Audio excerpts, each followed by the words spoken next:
First things first. In 2012, Valve decided to open up its platform to independent developers. Thanks to the new Greenlight system, indie projects finally had a chance to get into Steam if they attracted enough community's attention. 3 years later, Zul, a modder from France, began to test the limits of CSGO modding, and one day, using the source mods folder, he tried to port weapon models and animations from Counter-Strike source. Surprisingly, this worked quite well. He decided to continue, and the next step was the sounds and particles for shooting and explosions.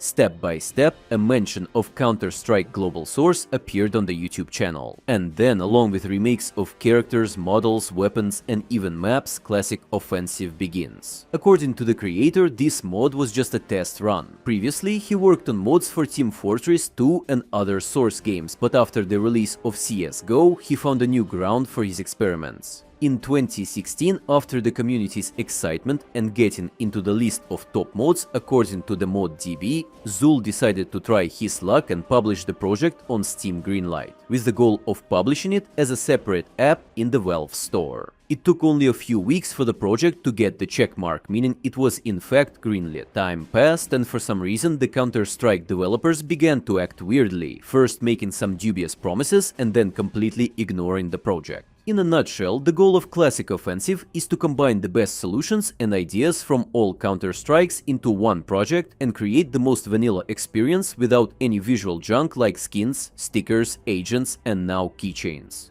But if you still wanna trade your items, check out Skins Monkey. Use code Gaben and get up to a $5 bonus. Select a few of your current skins, pick a new one in the same price range, and exchange your old and ugly CSGO items to something new and shiny from Counter-Strike 2. Use code Gaben and buy skins much cheaper with a 30 plus 5% top-up bonus. Skins Monkey, links and my code down below.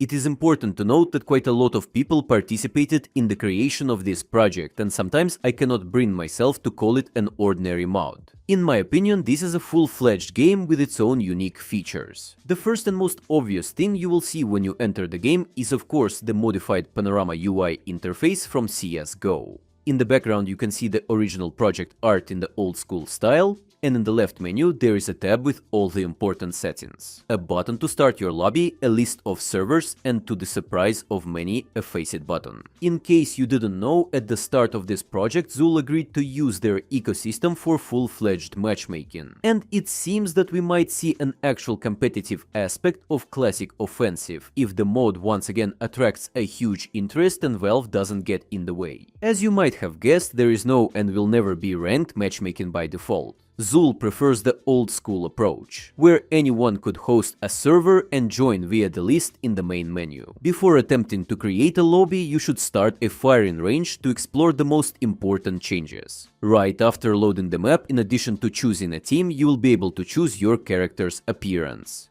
Your choice will affect the type of sleeves on the hands. These characters are complete remakes of classic models, and on death they use a pre-scripted animation that switches to ragdoll near the ground. Next, of course, are the weapons. Some of them use slightly updated versions from 1.6 and Source, but most of the models and animations were recreated from scratch. The balance and spread of almost all the weapons have been changed, mainly to recreate the old-school feeling. Let's quickly run through the most interesting ones.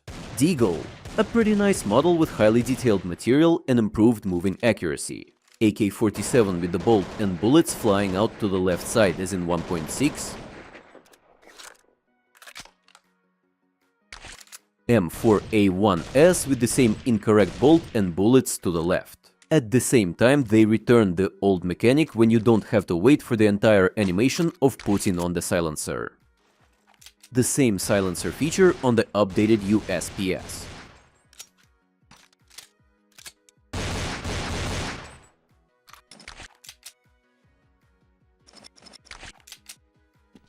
All sniper rifles by default have a visible scope even outside the zoom.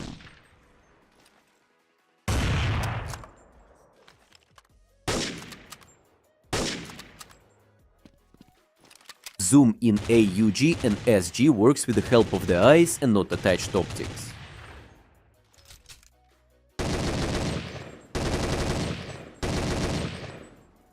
Instead of Negev, there is an M60 machine gun, the accuracy of which increases either when you stand still or crouched.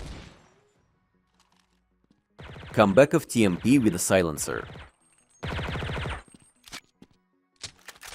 The ability to zoom when using P90.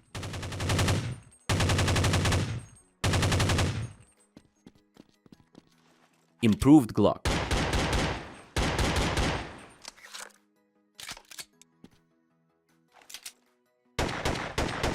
P228.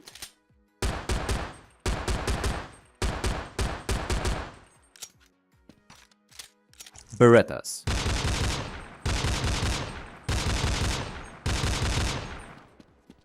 MP5 and many other models.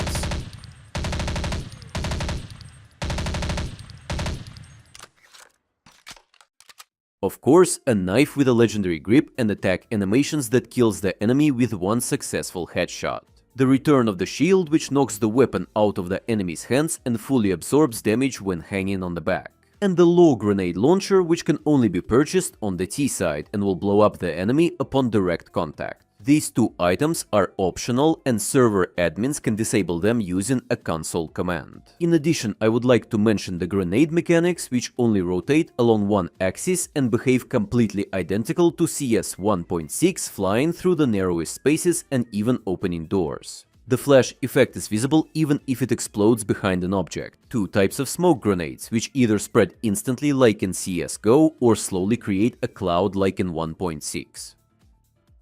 The behavior of the Molotov is taken from condition 0. It does less damage but spreads over a large area. As in the original games, all players can activate flashlights to illuminate dark spaces by pressing a specific button.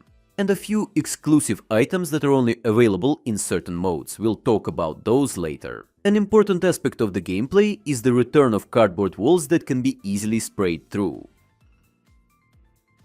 At the release, Classic Offensive will include 12 maps, but you will also be able to play on absolutely any map from the Steam Workshop that was intended for CSGO, which will definitely please a lot of people. Almost all maps were recreated from scratch using the classic layout from the old games. All remakes use high-quality models and HR textures that are as good as Valve's remakes, and in some cases look even better and more interesting. For example, the Mirage, which has not been updated in the main game for more than 10 years. However, my favorite one is Nuke, as it recreates the vibe of the original Half-Life, thanks to the developers of the Black Mesa remake who allowed the use of their assets. Note that on some maps, the selected game mode can open or close certain parts of the location. For example, on Dust 2, this unexpected passage appears, since it actually existed in early alphas. Speaking of the game modes, we have the classic one with the default rules from the original games. This includes defusing the bomb and of course rescuing the hostages. The competitive mode with settings from CSGO, which will probably appeal to the absolute majority of players. Condition 0, where you can purchase a grenade launcher, M60 machine gun and shield by default. A zombie mod, where at the beginning of the round one of the random players becomes a zombie and has to bite everyone else.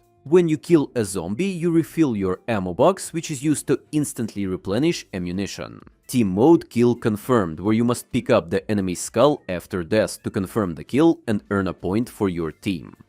The most basic deathmatch with instant respawn. Insta-Gib mode, where everyone dies in one shot when you fire a blaster, and when you destroy chickens, you get a grenade to disorient and push back your opponents. Gun game with a few new and unique weapons. Elimination mode with the rescue of one of the players, when at the beginning of the round, one of the CTs becomes a VIP person, and he needs to get to the evacuation point while the Ts are trying to eliminate him. The VIP player cannot buy weapons, has a unique USPS with a flashlight, a multi-shot long-range Zeus and 200 armor. And the most important mode for me is Danger Zone. This was one of the few CSGO game modes in which I spent the most amount of time, and I really miss it in Counter-Strike 2. Classic Offensive has polished all the existing mechanics and added new items like a crowbar, igniting barrels, pushing grenades or a one-handed Beretta. This project has been in development for nearly 10 years. Technically, it exists within the Steam ecosystem, and people who got a key from Zul can run it without any problems. However, when it came to setting up and publishing the store page, Valve simply froze the approval without any comments. And after some time, the application was marked as retired, which was a huge setback and shock for the team, who had spent almost 10 years doing something cool for the community without any profit. However, after going through all the stages from denial to acceptance, the team decided to take a desperate step and release the modification outside of Steam in their own launcher, which will emulate the launch of Counter-Strike 2. The official release of Classic Offensive looks especially interesting since Valve has stopped the support of CS:GO. Considering the excitement in the community, the lack of updates and the strange silence of the CS2 developers, Classic Offensive could be a breath of fresh air, and I sincerely hope that Valve will not try to suppress the project and finally clarify the situation regarding the official release on Steam. Leave a croissant emoji in the comments if you made it this